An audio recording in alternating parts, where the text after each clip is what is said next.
Hey, what do you say, Seattle hockey fans? It's not a Kraken game day. We're not even doing a post game because we had the Winnipeg Jets game rescheduled for May. But we are going to talk about Matty Beniers. Made his debut in the NHL, got his first point, is playing on the line with Ryan Donato. All things that your host of Locked on Kraken, Erica Lindsay Ayala, absolutely loves to see. So we're coming down to the wire here, folks. We've already seen that Climate Pledge Arena is testing out what it's going to look like this summer for Seattle Storm games. But not before the Seattle Kraken try to get some of their young talent a few reps ahead of what I think could be a very interesting offseason leading into season 2 for the Seattle Kraken. So we're going to talk about all of that coming up on this episode of Locked on Kraken.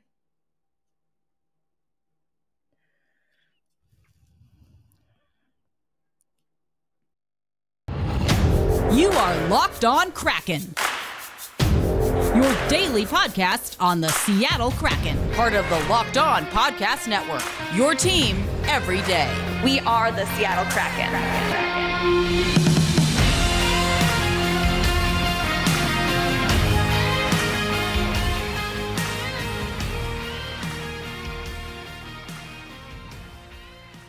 All right, Seattle hockey fans, let's talk about it. Matty Beniers. I was in Boston covering the men's Frozen Four. I was hoping to talk to Matty Beniers after that game in Michigan. Unfortunately, a little bit of a miscue with the media availability. And then as we have since heard Matty Beniers talk about, it was a very difficult loss, one that's going to sting for a while. Nothing that we don't know.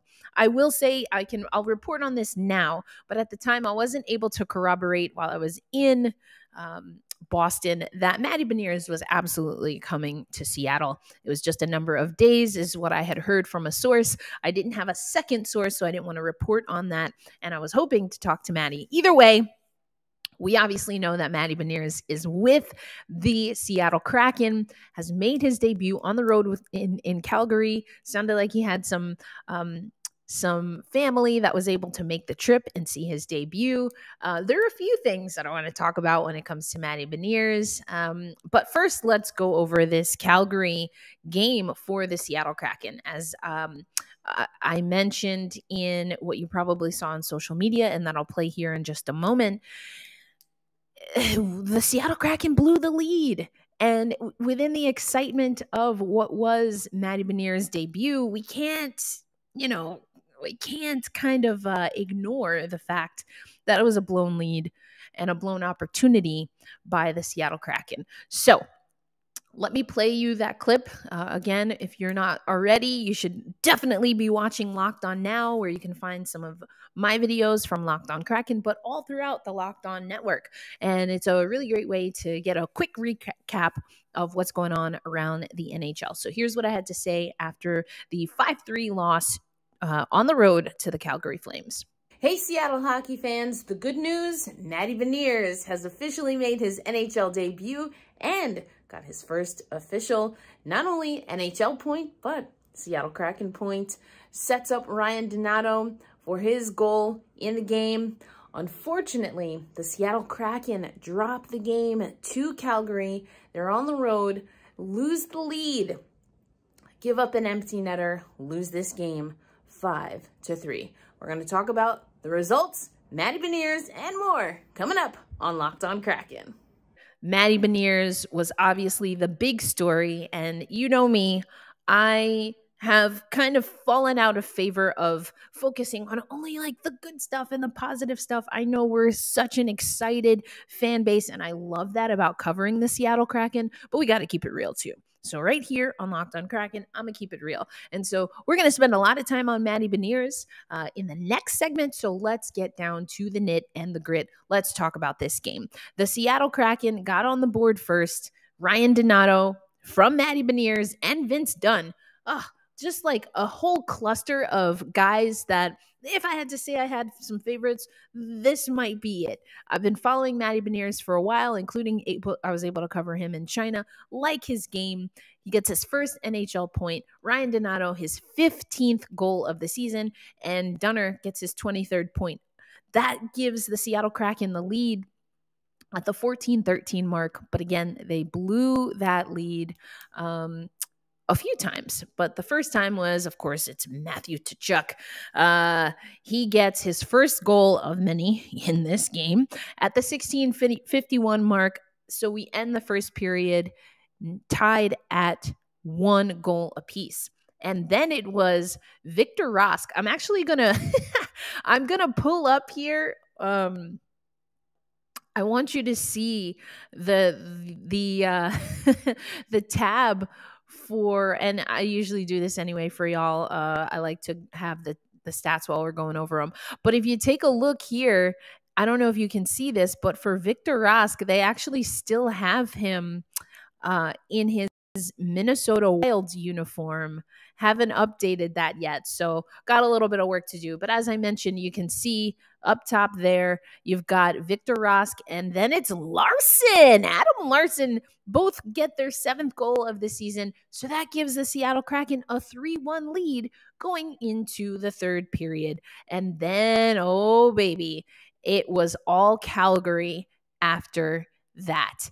And you know, I mentioned Tkachuk. You can see that he and several other Calgary Flames get it done. So this is kind of a little bit of a revenge game for your boy, Calle Järnkrok. You know, back in the lineup. So the Calgary Flames get it done. 5-3, including that empty netter. Oh man, how many empty netters have been scored on the Seattle Kraken? I honestly think I'm going to pull up that stat because it's one of those things that drives me wild. I will say this, when I first started watching hockey, the idea of pulling a goalie was so crazy to me. I know why you do it, and sometimes it works, but I feel like eye test alone, the odds are more often than not that the other team is going to find a way to find the empty net, and that certainly seems to be the case with the Seattle Kraken. So let's hear Dave Hakstol after the game. Again, a lot of excitement about Matty Beniers, but at the end of the day, the Seattle Kraken had a 3-1 lead and weren't able to get it done. So here's what Dave Hakstol had to say after the game. The guys got their heads out of the game a bit after some of those coming. No, I don't think we got our heads out of the game at all, actually. I went 3-3. We had a couple good shifts. You know, unfortunate penalty, you know, with a stick penalty on the for the power play that led to the winning goal.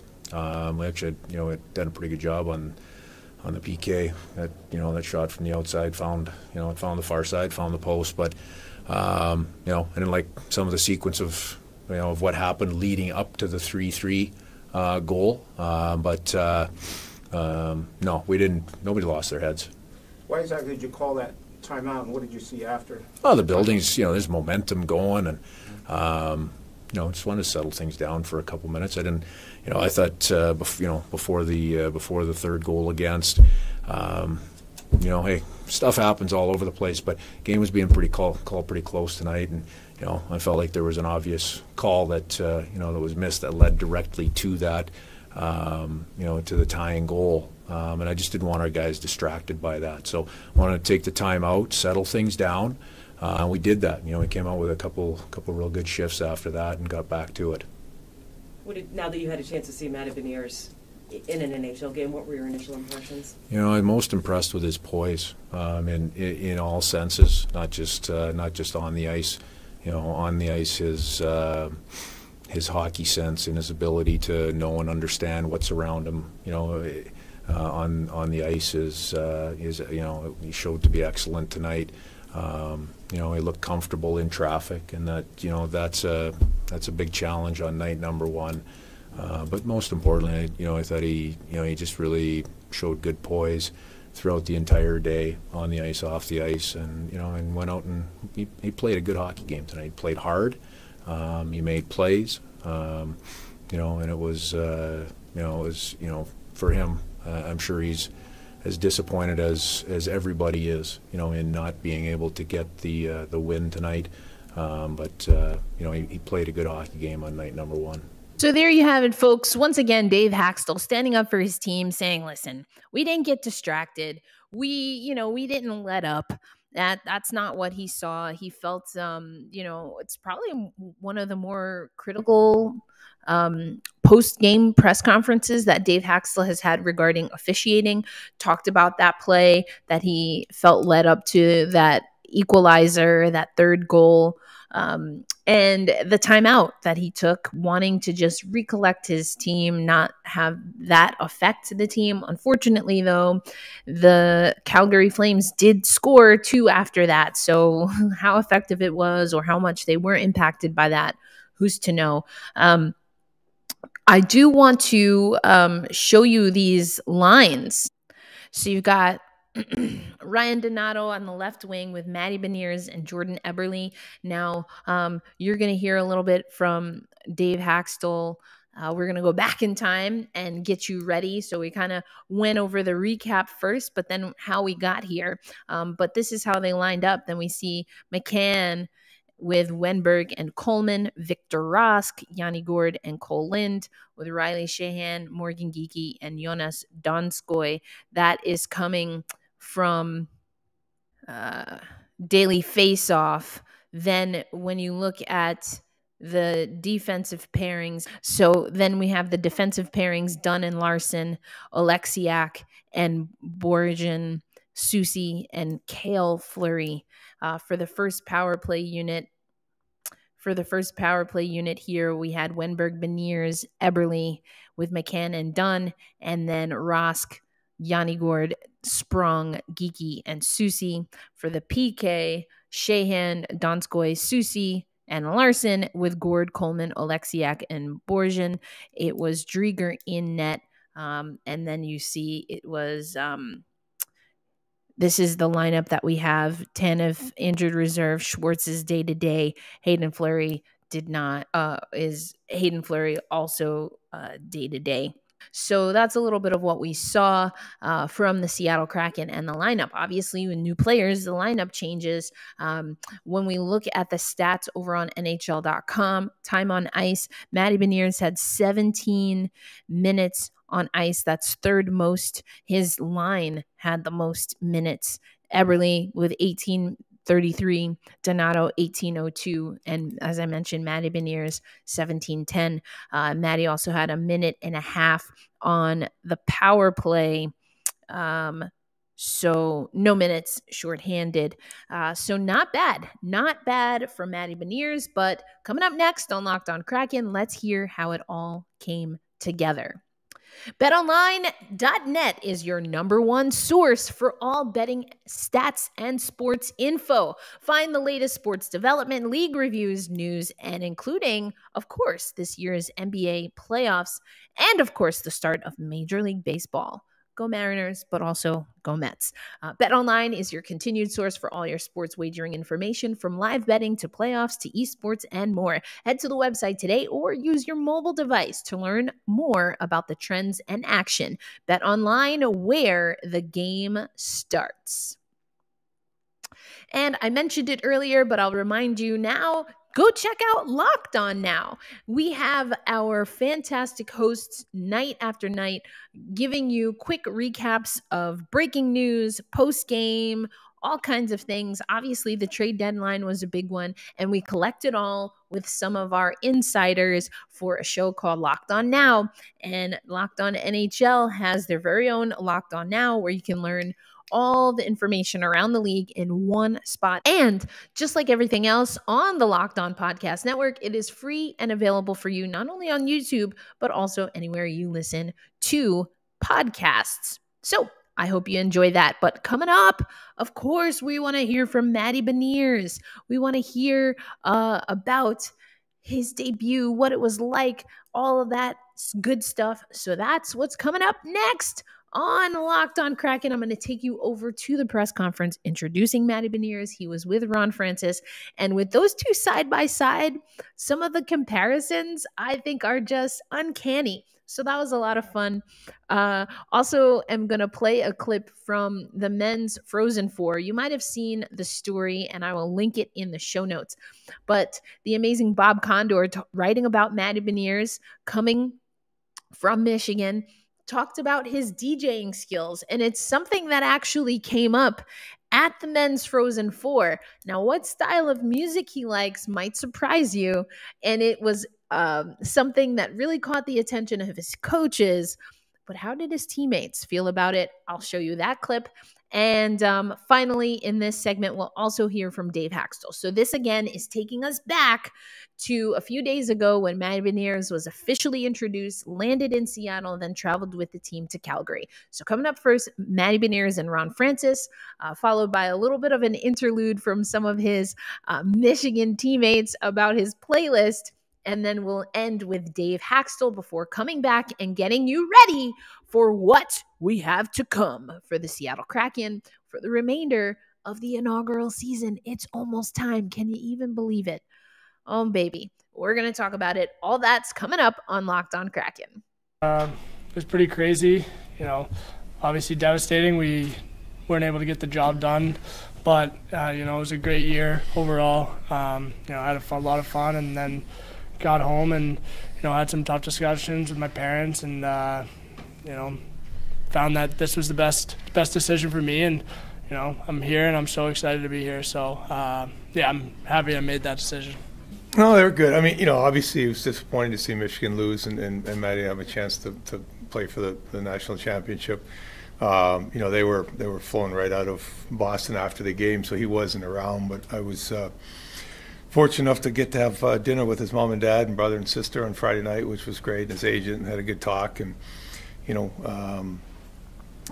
the reasons why we liked Matty when we drafted him were there this weekend, right? He was all in on winning a national championship, and when it didn't happen, it bothered him. So it took some time for him to sort through things and get to the decision that he felt was best for him. And, that's we're excited about that. We know he's all in when he gets here.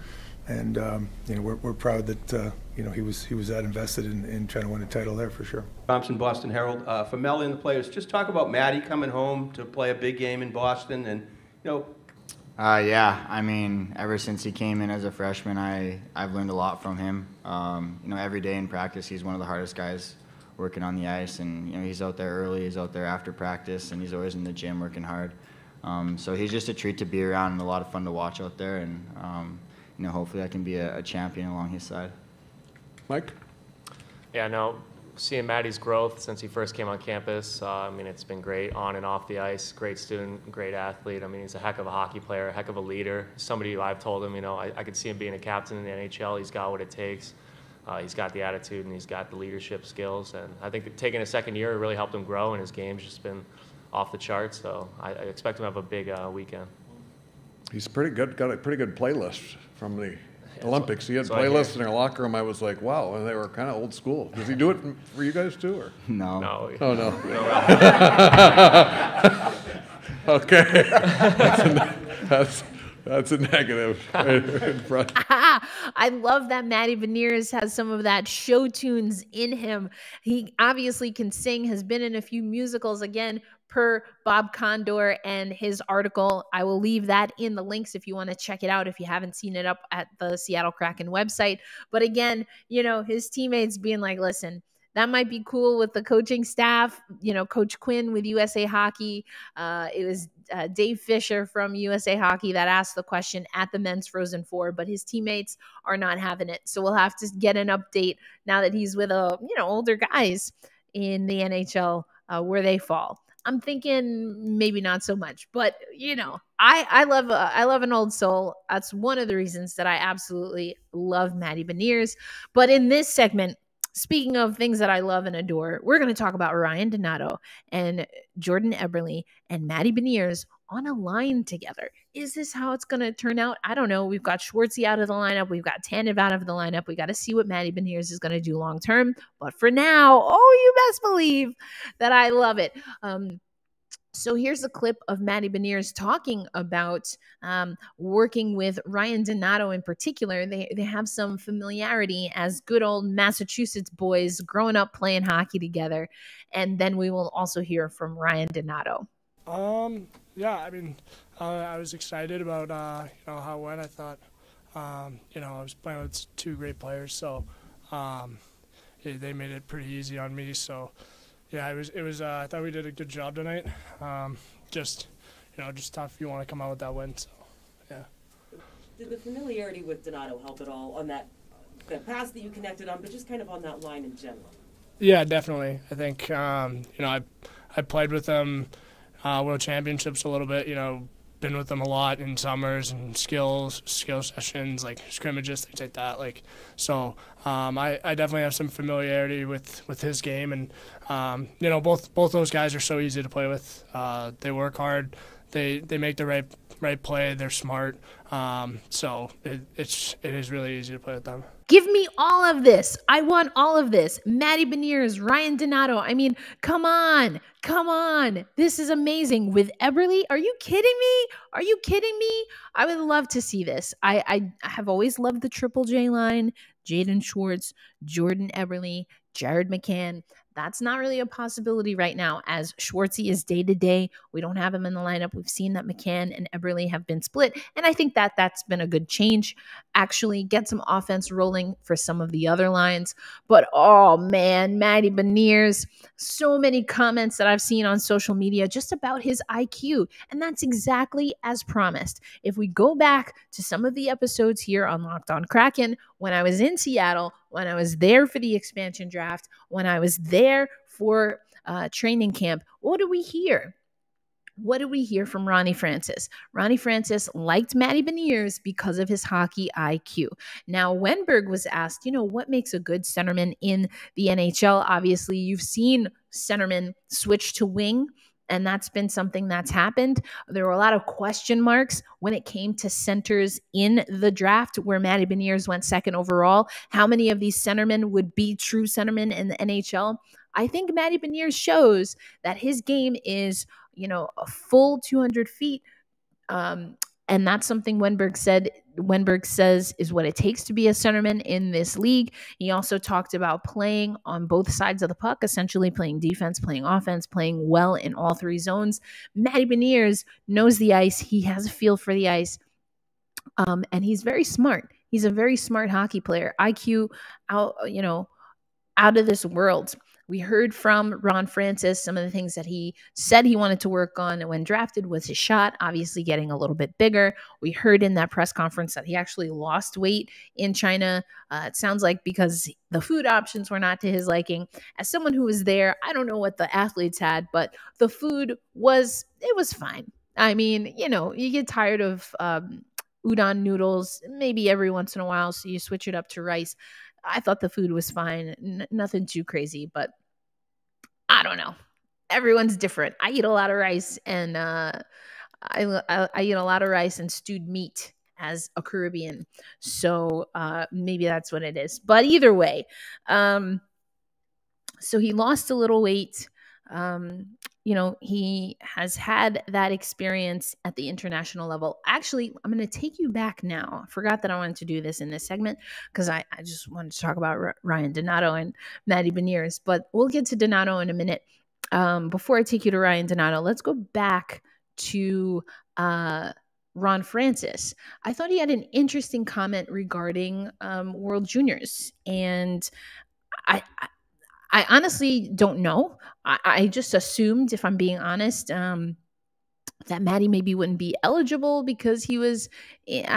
So anyway, Ron Francis had an interesting comment when it came to Matty Beniers, and obviously World Juniors was rescheduled. Matty Beniers was on that roster. Will he return to the ice? It looked like a question that Matty was more than willing to have deferred to Ron. So anyway, let me take you over to the clip, and then I'll tell you what I think about it. Yeah, in the world, we obviously will have a discussion on that. Certainly, Matty's answered the bell every time I think the U.S. has called. He went last summer. I said he had a high ankle sprain in the tournament. He did the U20s again at Christmas to going back to defend the gold medal. Unfortunately, that tournament was shut down. back at Michigan, and then when the NHL decided not to go to the Olympics, they had the opportunity to go to the Olympics. So once again, he answered the bell, went over there. So he's played a lot of hockey in a short period of time, and we'll have to sit down and sort of assess what's best, for him moving forward. Is that the best to go play in that tournament, or is it better to start the off-ice conditioning and getting himself as strong as he possibly can and as fit as possibly can for next season? So we'll cross that bridge. As far as where I see him, I mean, he's a key piece of our organization. I hate to, I never want to put on anybody's shoulders, but I mean, he's a guy that we believe is going to be part of the Kraken family for a long time. We continue to see him get better and better. He's done it at every level he's played at. He's got the character and the determination to go out there and compete hard each and every night. And we think he's somebody that our fans are going to, come to really enjoy watching. And we expect him to really enjoy playing in Seattle. And I know he didn't win a national championship, but, maybe there's a silver thing that we can share together at some point down the road, because that's what we're all here for. Honestly, my gut is that Ron Francis doesn't really want Matty Beniers playing internationally. That's going to be a conversation that they'll have to have. He talked about the high ankle sprain the last time Matty, before the canceled World Juniors. He talked about that injury. He talked about going over to China and losing weight, as I mentioned. I just get the sense that they want to see what a healthy and rested Matty Beniers can do for the Seattle Kraken. And let's be honest, the Seattle Kraken need healthy and rested players. And Matty Beniers was able to set up Ryan Donato in his first period of NHL hockey. It's a very small sample size. But as Ron Francis said, he's been successful. As Dave Haxtell said, he's been successful at every level that he has been able to compete at. He's been elite at all of those levels. So it stands to reason that he's going to be able to maneuver in the NHL. Does that mean he's going to be an elite NHL player? Not necessarily, not right away for sure. But it bodes well to his future development, which is why he went number 2 overall. So I get why the Seattle Kraken might want to be a little protective. Get the guy some rest. Get his weight up. Apparently he lost almost 10 pounds in China. So I think that will be something worth keeping an eye on. I just want to see Matty Beniers play as much as possible, and having a summer tournament where he can play, with some of the young guys again, I think would be amazing. But he made this decision to go pro now, so got to keep his eyes on the prize. And as Ron Francis said, he wasn't able to get some hardware in the Olympics nor for the Frozen Four, but Ron said there's this silver thing, like a cup of some sort. I added that last piece. But he said there's this silver thing that we're all striving for, that, of course, being the Stanley Cup, just in case, in case you were thinking maybe the Isabel Cup or, like the Wimbledon trophy. No, he meant the Stanley Cup, of course, because we're in the NHL. So I don't know. I don't know what that means, but coming up for the Seattle Kraken tomorrow will be a game day episode as the Seattle Kraken return to Climate Pledge Arena. Like I said, it got a little bit of a dress rehearsal for the Seattle Storm games. I am really hoping to get out to Seattle for some Seattle Storm and OL Reign games now that they're playing back in Seattle proper. So we might have to, I guess Locked on Kraken is on the road more often than not, to be honest. But we're going to have to do some squad casting and crossovers for the other Seattle teams in the area, the Mariners as well. Huge baseball fan. Tomorrow, Jackie Robinson Day. Okay. Anyway, so we've got that coming up. Tomorrow's episode will get you ready for that. And I'll talk a little bit more about the upcoming schedule. But as promised, let's go to my boy, Ryan Donato. Yeah, I think it helps for sure. I mean, we could talk to each other and figure out plays and that kind of stuff. But at the end of the day, you play with good players, good things usually happen, and Matty's a good player. So, yeah, it was a fun game. Obviously not the way we wanted to turn at the end, but I was happy for him to see he's got his first point. Yeah, I think you can't give him too much information, right? But there's definitely situations where you got to say, hey, we're going to be here, we're going this way, or the puck's going to go this way. And I mean, good players make good plays again, and Matty did a great job tonight, but we definitely give him a little talk if we need to and if he asks to. Yeah, I mean, from day one, being in Seattle has been a total blessing, and I've said that before, and I'm thankful for every day that I get to be here, and things have gone pretty well. I still have left a lot on the table, and hopefully I can create more and be a part of this team in the future. And now that you've listened to Locked On Kraken, make sure you head over to Locked On Fantasy Hockey and make it your second listen of the day. Steele Roden and Flip Livingstone help you become the expert of your fantasy hockey league. And like everything else on the Locked On Network, it's free and available wherever you get podcasts. So as I always say, hold fast, stay true, let's go Kraken, and I'll see you tomorrow.